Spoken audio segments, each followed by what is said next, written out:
bergabung lagi nggih. Oke.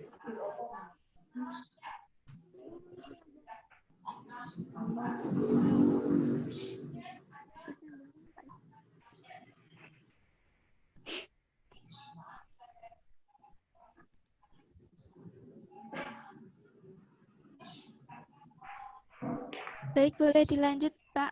Soalnya yang bertanya sudah bergabung kembali. Oke. Saya sampai mana tadi? Itu Islam sebagai sistem tadi. Iya, iya. Kalau kita menganggap Islam itu sebagai sistem, maka kita tidak bisa mempunyai ruang gerak kreatif dan inovatif. Karena kita sudah menganggap Islam itu sebagai sesuatu yang final, yang tidak bisa dirubah. Lah, kebetulan NU itu kan tidak. Yang bisa membedakan mana yang nilai, karena Islam itu sebagai nilai, dan dia bisa elastis, bisa bergerak ajarannya yang sesuai dengan perkembangan zaman. Contohnya begini, kalau dulu orang itu tidak bisa melakukan, perempuan itu tidak bisa berjalan sendiri kecuali dia dengan mahramnya. Tetapi mahram dalam konteks ini itu tidak diartikan sebagai satu sistem yang harus dijaga sepenuhnya atau didampingi sepenuhnya, tetapi diartikan sebagai satu kejaminan keselamatan bagi seorang perempuan. Nah, ini yang bisa menjadikan gerak kreatif kita tumbuh, yang memaknai Islam itu tidak sebagai satu sistem. Lah, lantas bagaimana, Pak? Nanti itu akan terjebak kepada sifat liberal? Tidak. Sifat liberal itu sifat yang satu sikap yang menandakan dirinya itu bebas tanpa satu aturan. Padahal kehidupan itu tanpa diatur pun sudah ada aturannya. Kalau bagi orang-orang liberal itu tidak, itu kita itu setara, kita itu sama, dan kita itu tidak ada sekat dalam berbagai wilayah seperti itu. Mungkin itu yang bisa saya sampaikan, Mbak. Dan bisa ditambahkan oleh Pak Zainal mungkin. Monggo Pak Zainal, jika ada tambahan bisa disampaikan.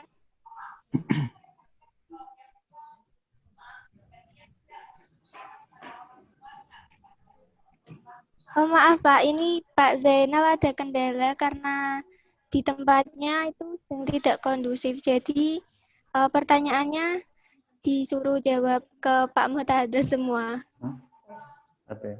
Oh iya ya, berarti ya seperti itu jawabannya. Oke. Untuk Pak Nurul Hakim, bagaimana, ada tanggapan atau tidak? Terima kasih banyak atas waktu yang diberikan. Host terdengar atau tidak ini ya? Sudah terdengar, Pak. Halo? Ya. Ya, sudah terdengar. Yang kami hormati kepada kedua narasumber yang sudah amat sangat baik menyampaikan materi terkait penguatan moderasi beragama bagi generasi milenial. Sebenarnya tidak ada respon bagi kami karena beliau berdua adalah senior kami, karena kami adalah kebetulan alumnus dari IAIN Kudus, dan atas dorongan IAIN Kudus mendapat beasiswa S2 dan S3 di UIN Wali Songo. Itu kami bangga karena bisa berpartisipatif dengan kedua narasumber yang sangat hebat menurut kami. Oleh karena itu, semoga KKN visual ini dapat berjalan baik.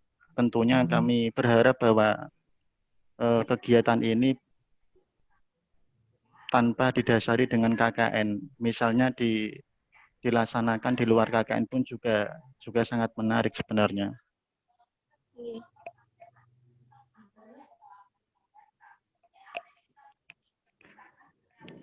Kami tidak ada respon, Mbak, terkait apa yang disampaikan oleh senior kami, Bapak Muhtadar dan Bapak Zainal Arifin, tidak ada respon, Mbak.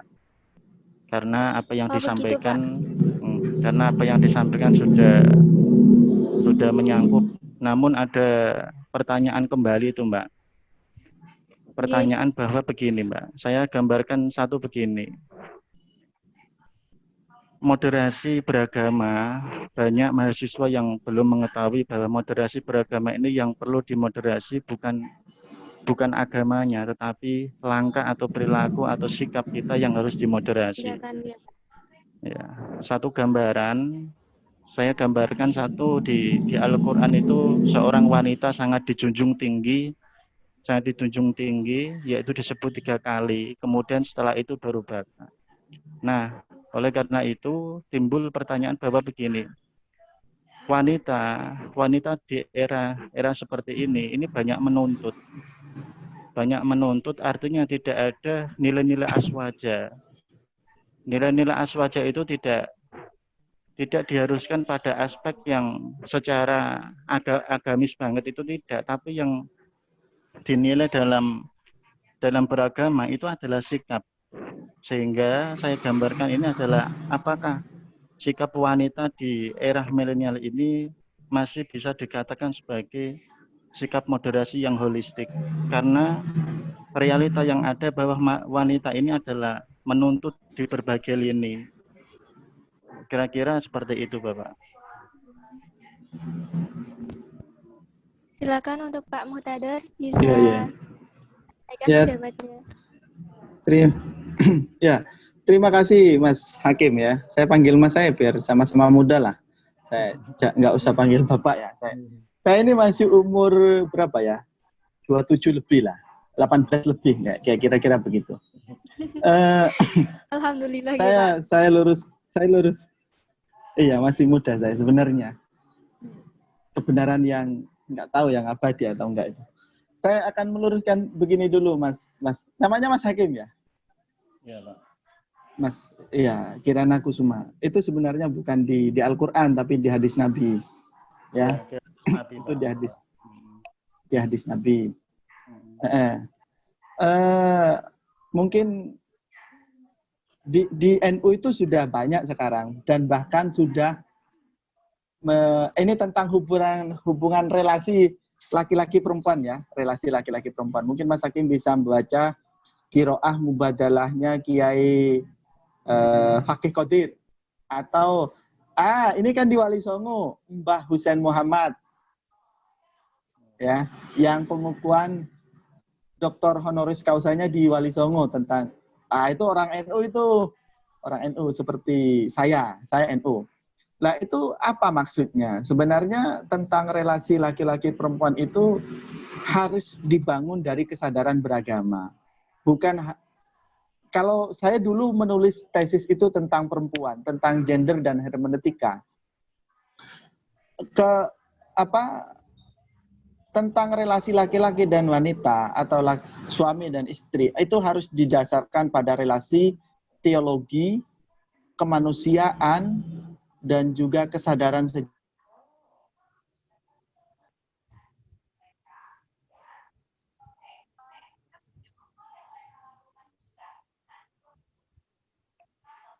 begini. Ya ayuhan nasut taqu rabbakumul ladzi khalaqakum min nafsin wahidah.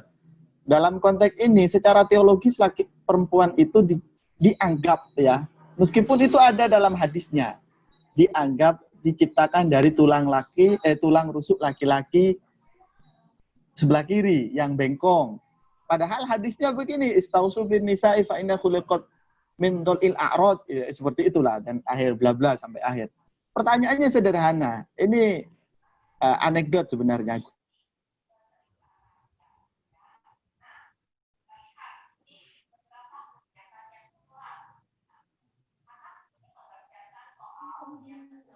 Oh, yang terciptakan itu perempuannya itu mati duluan, berarti nggak nikah dong. Atau tulang rusuknya dibagi 4, berarti istrinya 4 gitu ya. Atau yang laki-laki mati duluan, berarti yang perempuan jadi perawan seumur hidup. Itu kan secara teologis itu problematik. Sehingga kesadaran kemanusiaan itu harus dijunjung tinggi. Oh, kita itu sama-sama manusia yang diciptakan oleh Allah. Yang dalam satu Al-Quran itu dijelaskan bahwa mayya'mal amalan solihan min dzakarin au unsa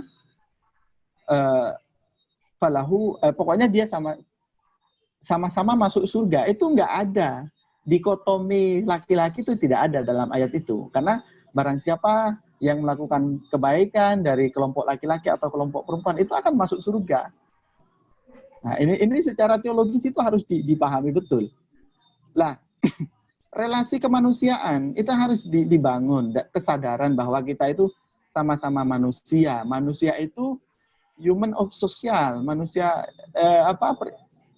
makhluk sosial yang saya yakin tidak hanya perempuan yang butuh, laki-laki itu butuh perempuan, begitu juga perempuan butuh laki-laki. Lah, ini harus disadari.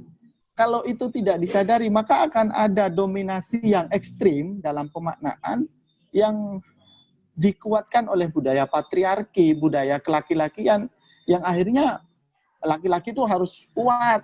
Wah, itu kurang ini dalam pembacaan teologis, itu kurang baik seperti itu. Saya sedang menulis tentang satu tulisan jurnal yang rencana dikirim di ICIS ya, tentang narasi hijrah dan narasi hijrah dan nikob. Iya, kalau tidak narasi hijrah dan kotel. Narasi hijrah dan kotel, patriarki, terus relasi kuasa, dan motivasi perempuan korban terorisme. Ayo, siapa yang bertanggung jawab? Kenapa sekarang teroris itu sudah bergeser kepada perempuan, bukan hanya laki-laki? Berarti perempuan nggak dapat bidadari tuh. Iya kan? Itu sebenarnya itu dibangun oleh narasi hijrah. Kan awalnya ayo hijrah. Ini harus hati-hati, harus diperhatikan betul oleh generasi milenial. Term hijrah yang awalnya itu mempunyai konteks makna sendiri, pada masa modern ini itu dimanfaatkan bagi masyarakat milenial untuk menjadi satu identitas politik. Pengidentifikasian diri yang pada awalnya itu kan hijrah dalam artian kebaikan, teologis, tetapi sudah menjadi identitas politik yang menggiring perempuan untuk menjadi terkungkung.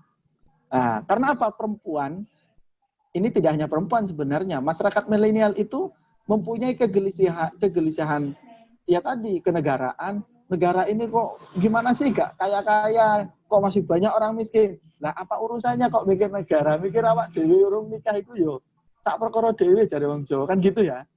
Iya, itu menarik sebenarnya kalau kita mau bahas.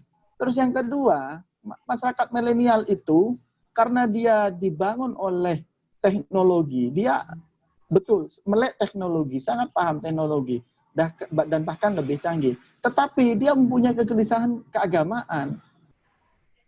Kalau suruh ngaji ya, 3 tahun itu paling sudah bosan itu masyarakat milenial. Kalau suruh pegang HP, wah itu nggak selesai-selesai. Lah, dalam konteks ini dia mempunyai kekosongan keagamaan sehingga ketika besar, ketika dia mulai sadar, dia akan mencari sesuatu yang instan. Yang kebetulan disediakan dalam konteks teknologi, narasi-narasi kotel dan hijrah dalam media sosial. Coba kalian lihat saja di internet itu hijrah, wah kan banyak itu, apalagi di Instagram ya. Tapi kalau saya enggak mengajak itu. Di Instagram tuh banyak hijrah apa itu banyak itu. Itu sebagai satu identitas politik yang harus diwanti-wanti atau harus ini sama masyarakat milenial. Karena pada ujungnya sebagai satu konsekuensi kalian akan menjadi korban dari elektronik itu sendiri, tentang keagamaan, tentang sikap, tentang kenegaraannya. Itu mungkin dari saya, Mas. Wah, mungkin panjang itu kalau 1 semester ya. Gitu ya. Oke, untuk Bapak Nurul Hakim, bagaimana?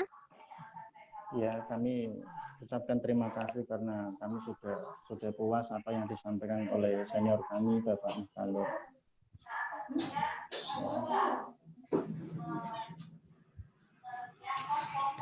Ini Pak, untuk selanjutnya ada pertanyaan lagi dari mahasiswa yang bernama Nurjana. Pertanyaannya, apakah moderasi beragama itu berkaitan dengan gotong royong? Lalu bagaimana cara kita sebagai mahasiswa dan mahasiswi muslim ini untuk tetap bisa mempunyai rasa kepedulian terhadap orang lain karena seringkali bersikap tidak peduli? Mohon penjelasannya, Pak. Iya, begini. Karena generasi milenial itu lahir pada era teknologi, maka individual sentris itu melekat, ya. Contoh sederhananya ketika ngobrol ya udah pegang HP itu, makan itu udah pegang HP itu, makan bersama itu pegang HP itu udah biasa karena individual sentris dilahirkan oleh kecanggihan teknologi. Maka kita akan kembali kepada cirinya akomodasi budaya lokal. Jangan pernah lupa terhadap, karena moderasi agama itu sederhananya begini, biar kalian paham ya. Moderasi agama itu bagaimana pemahaman keagamaan diri sendiri, ya, pemahaman keagamaan kita, bukan agama, tetapi hasil pemahaman dari agama, berarti pemahaman kita itu tidak tertutup terhadap orang lain, tidak mudah menyalahkan seperti itu. Sehingga dalam bentuk berpikir itu sudah, oh mungkin mempunyai alternatif, oh ini mungkin begini, mungkin begini. Yang kedua, bersikap. Bersikap ini berkaitan dengan berpikir, bersikap, dan bertindak itu berkaitan dengan budaya. Ya, budaya setempat lah. Maka budaya lokal itu jangan pernah dihilangkan dan juga jangan pernah menganggap orang-orang desa, katakanlah ya, orang-orang desa itu tidak mempunyai kearifan, jangan. Karena kalau kita sudah beranggap seperti itu kita tidak moderat itu. Karena kita sudah menutup diri. Maka moderasi beragama itu, oh kita mempunyai alternatif dalam membaca orang. Dengan apa? Dengan pemahaman yang kita punyai, kita miliki. Sehingga kalau ada orang yang individualistik atau bersifat individual, maka kita kembalikan kepada konstruksi masyarakatnya. Ini di mana lahirnya? Itu jangan langsung dijustis.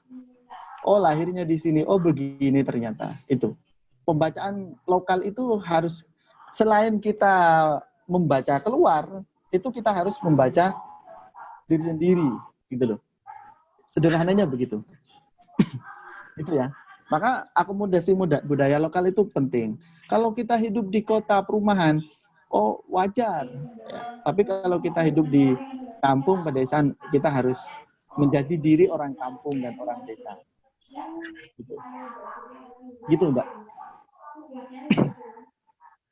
Untuk Mbak Nurjana, bagaimana, ada tanggapannya atau tidak?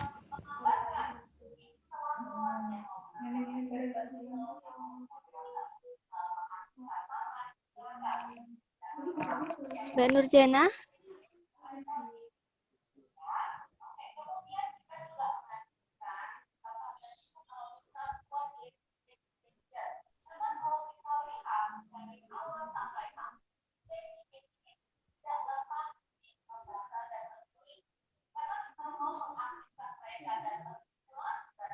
Baik, begitu dari Pak Muhtadar untuk pertanyaan dari Mbak Nurjana, karena Mbak Nurjananya tidak ada respon.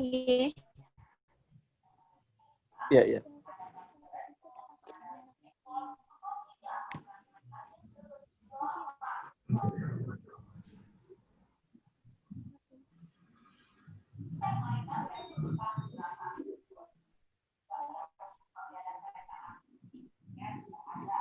Baik, terima kasih atas pemaparan materi dan jawaban dari Pak Muhtadar. Mungkin dari kelompok kami banyak kekurangan, nggih, Pak. Santai Mohon aja, maaf, nggih. santai. Itu pertanyaan dari teman-teman sudah mungkin sudah cukup jelas karena pemaparan dari Pak Mutadir sudah sangat menarik sekali. Jadi untuk penutupnya itu kita sebagai generasi milenial itu masih perlu diadakan dialog terbuka agar tidak masuk ke tindakan yang lebih ekstrim. Karena Indonesia itu merupakan negara yang sangat plural dan multikultural dengan mengimplementasikan sikap-sikap yang sudah dijelaskan oleh Bapak Muhtadar tadi seperti tawazun, tawasud, iktidal, agar kita tidak terjebak dalam tindakan-tindakan yang ekstrim seperti itu, Pak. Ya.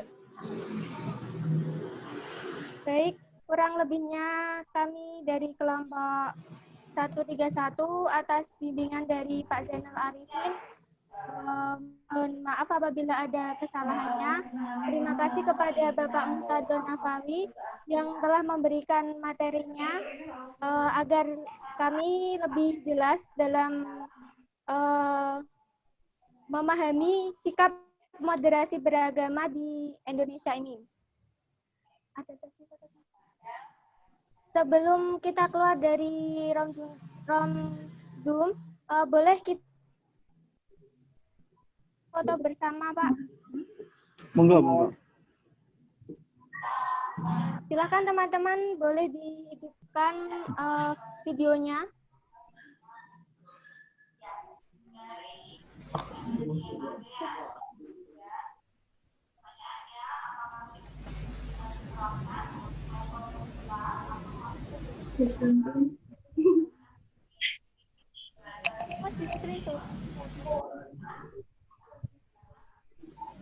Sebentar, Pak, nunggu dari tim.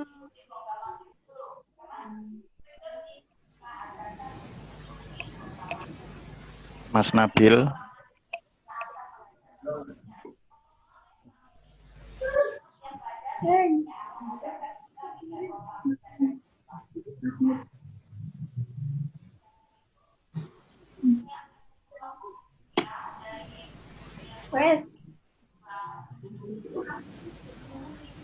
Baik, dihitung Pak.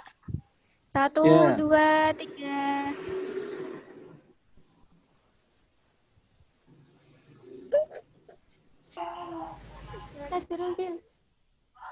Mas Abil sudah? Oke. Terima kasih. Terima kasih Pak Muhtadar dan Pak Nurul Hakim yang telah memberikan pertanyaan yang sangat memberikan wawasan yang sangat luas sekali kepada kita semua. Marilah kita tutup acara kegiatan pagi hari ini dengan bacaan Alhamdulillahirabbil alamin. Sekian dari kelompok kami. Apabila ada salah kata dan kekurangannya, mohon maaf yang sebesar-besarnya. Wabillahi taufik wal hidayah. Wassalamualaikum warahmatullahi wabarakatuh. Waalaikumsalam warahmatullahi wabarakatuh. Saya live ya? Ya Pak, gak apa-apa Pak. Ya, waalaikum. Salam warahmatullahi. Terima kasih ya Pak. Waalaikumsalam. Ya.